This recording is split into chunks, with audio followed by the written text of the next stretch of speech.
I believe this is happening. Go get your prostate exam. What? I told you to get. I'm not getting my prostate exam. No, I ain't getting it. I told you your prostate exam. Go Get get out. it. How do I get rid of you? I caught you red-handed. Red-handed. You don't think I see you having your dog pooping, peeing in everybody's yard? I caught you. What are you doing? What are you writing down now? You let the dogs poop and they pee in everybody's yard and you write it down on your little clipboard. You don't think I see it? You're like the anti-Philly 500. You're like Mrs. Stalin. This is your communist place. Communism is over. This neighborhood's over. I'm freeing everybody. Yeah, where I go? Where you going? Where you going? Yeah, Oh, hey, yo, everybody, how you doing? You're just in time. Come on in. Come on in here, my friends. Come on in here. Don't worry about her. Come on in. I'm just getting ready to smoke a stogie. Think about some Eagles stuff. Had some thoughts. Hey, why don't you join me? You want to come and join me? Come on. Come grab a cigar, grab a seat, sit down, let's talk. Talk some Eagles. So we're getting ready to go to the Super Bowl. The Super Bowl. How can you not like that, huh?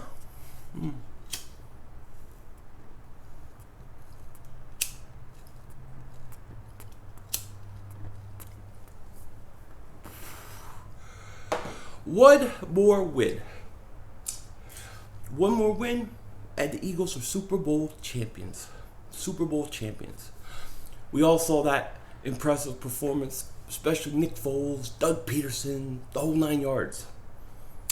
And it's funny, because often when you win, it creates,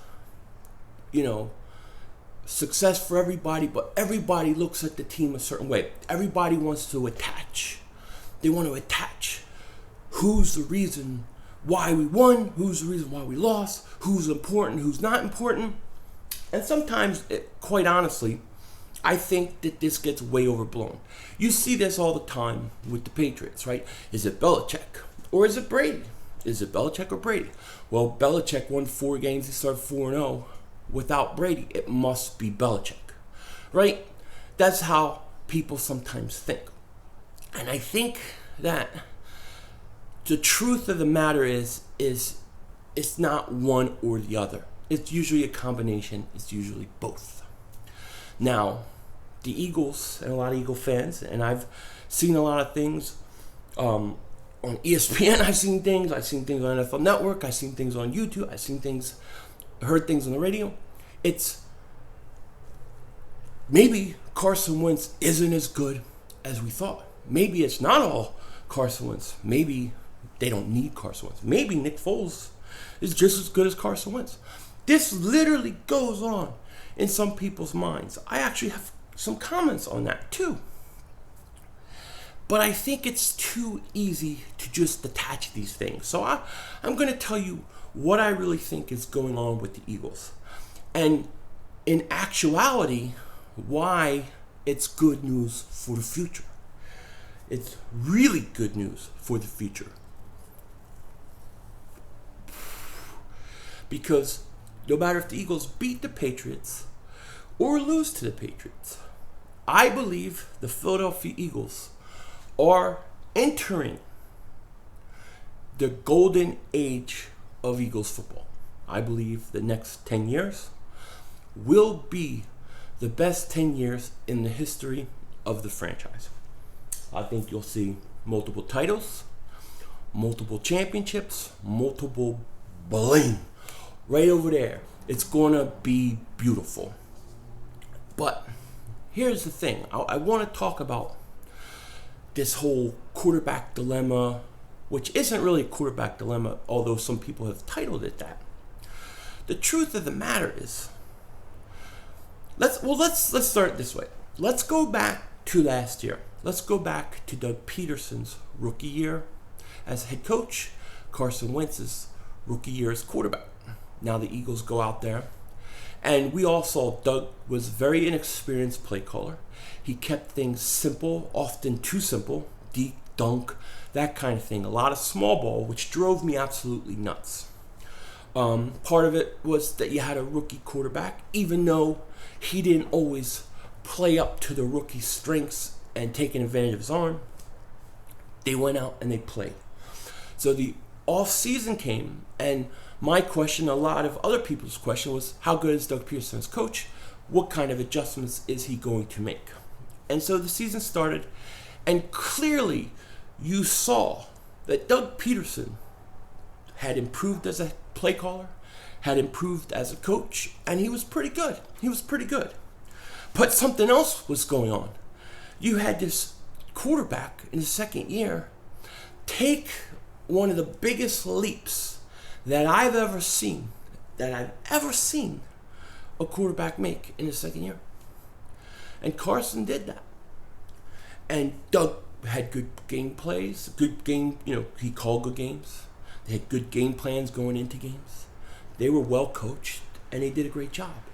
But Carson's efficiency to execute the game plan was so high that you didn't know how good Doug Pederson was. We didn't really know. And then Carson got hurt. Carson won them the division. He, in my opinion, pretty much is the reason why they won that game, because if he wasn't so good against the Rams, the Eagles wouldn't have been able to stay in that game because the defense didn't play good. But Carson got hurt. Many people gave up. I felt the Eagles could get to the Super Bowl. I felt they could get home field. They could do it because I didn't believe Minnesota could go in and beat Philly. So, the Eagles, they went on. They played the Giants. Nick Foles came out, played a great game. 4 touchdowns, right? Statistically, great game, but not really a great game. Missed a lot of throws, a lot of things he did wrong. But people said, oh, quarterback-friendly system. It's not Carson Wentz. It's the system. It's the coach. It's just that they're good, and it's quarterback-friendly. And then I said, nah, ain't it. You got a generational talent at quarterback who's hurt. We'll see We'll see going forward. And then the Eagles struggled big time. The last few games, they struggled. Nick Foles struggled. The offense struggled. They just struggled. The defense hung in there. They stole some games for the Eagles, get them the home field advantage. Now this is where things get interesting, because oftentimes, and especially growing up, my dad and my parents always say, sometimes adversity is good. Sometimes going through things in life that you don't want to go through, that make you uncomfortable, that are hard, make you better in the long run. Shows what you have inside, shows what you are. Okay? And the Eagles, they went out and they played Atlanta and they beat Atlanta. But the second half of that Atlanta game, especially, Foles started playing good. And Doug Pederson showed he had to be a better coach than what he had been the last few games. Because his opinion was, well, we're not going to change what we're doing offensively. Nick is going to come in there and do it, and we'll be okay. But clearly, Nick couldn't handle that offense the way it was set up. It was set up for Carson. So Doug, in a moment to really show what kind of coach you're dealing with, went out there and found what worked for Foles. Foles run those RPOs, and he went out there and built that offense around the way Foles plays and what Foles does best. And in 2 weeks, Doug Pederson went from a good coach, in my opinion, to an elite coach, to a coach who, to me, is the real deal. And I don't believe you would ever know that if Carson didn't get hurt. Because if Carson didn't get hurt, they would have wiped through Atlanta. They still would have wiped through Minnesota. But you wouldn't know.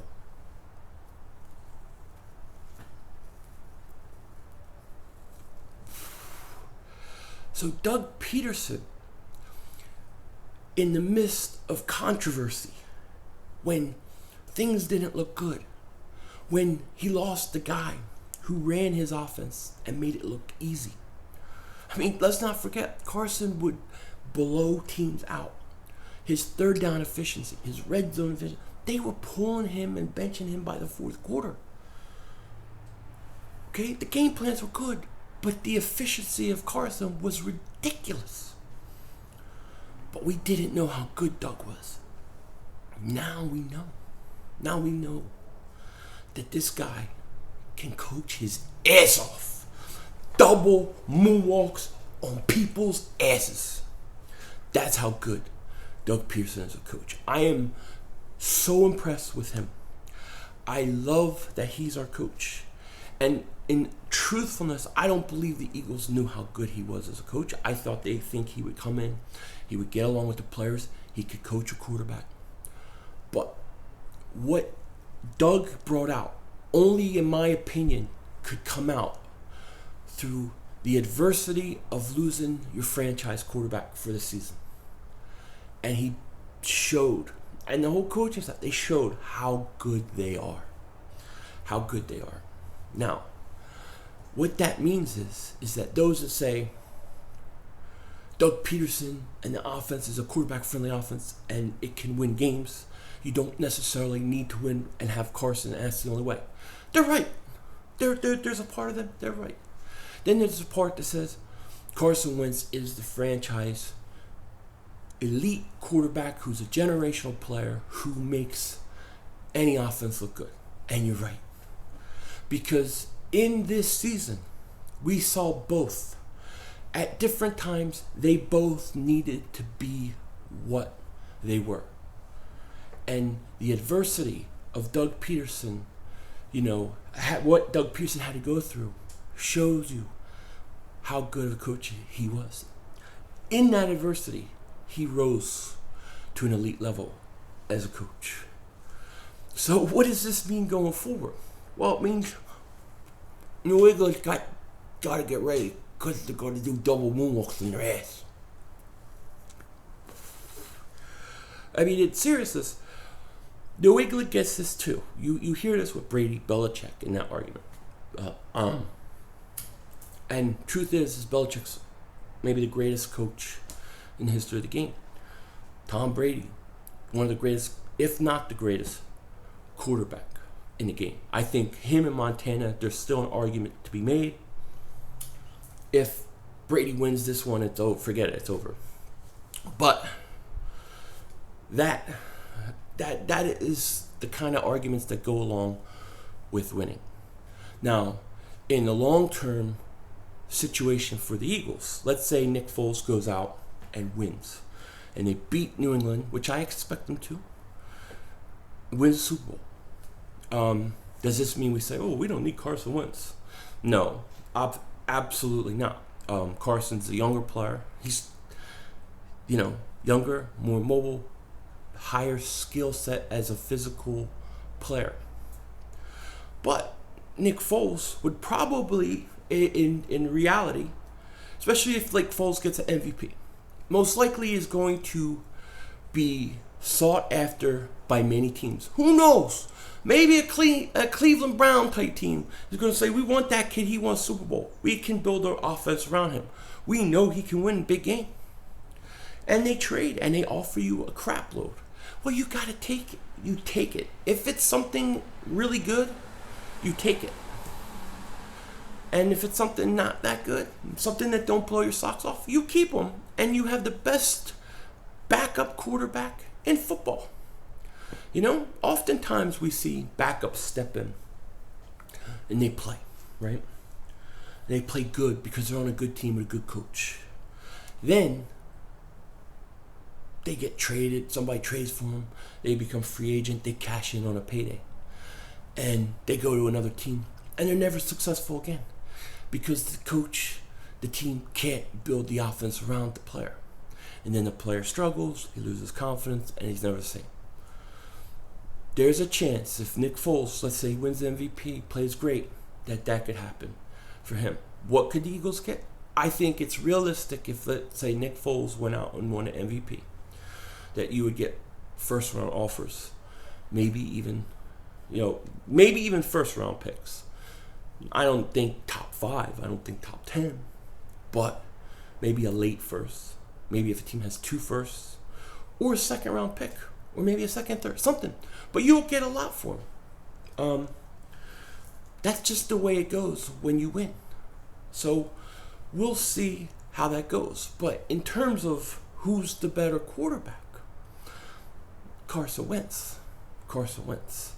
But next year, when you have Carson healthy, when you have him playing again, you're also going to have a coach who's probably going to become even better, an even better play caller, even more dynamic, have so much in his arsenal that teams will have trouble defending it and knowing what the Eagles can do, because the Eagles can do so much.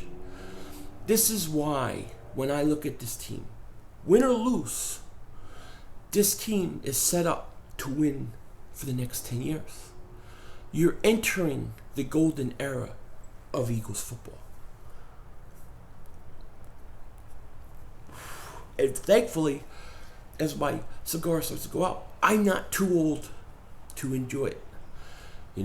It's happening, and I'm going to get to see it for the next 10 years. And I'm excited.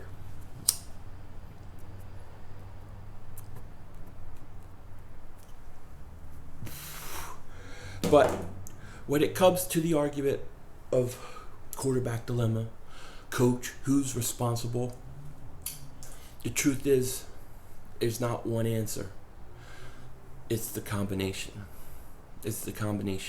Early during the year, good coach, good game plan, team was well coached. But the quarterback was so good and dynamic. He executed at such a high level, it made it easy. And then when he went down and struggled, and the team struggled for the few weeks at the end of the year, especially the offense, the coach knew he couldn't do the same thing, and he had to become better. He had to take his game to another level, and he did that, and he became an elite coach. So they're all responsible. And then Nick Foles, a backup who's struggling, mentally tough. Nick Foles has always been mentally tough. Stuck in there, worked with the coaching staff, worked his butt off, stayed calm, went out there, believed in himself, and made it happen. And he showed that he is a starting quarterback in this league. Lot of success. And because of the adversity the Eagles have this year, win or lose against the Patriots, this is a team that is going to win a lot of Super Bowls over the next many years to come. With that, I'm going to let you go. I'm going to finish my cigar. You find this lady and her poopy dogs, and I'll talk to you later. And don't be a dingbat.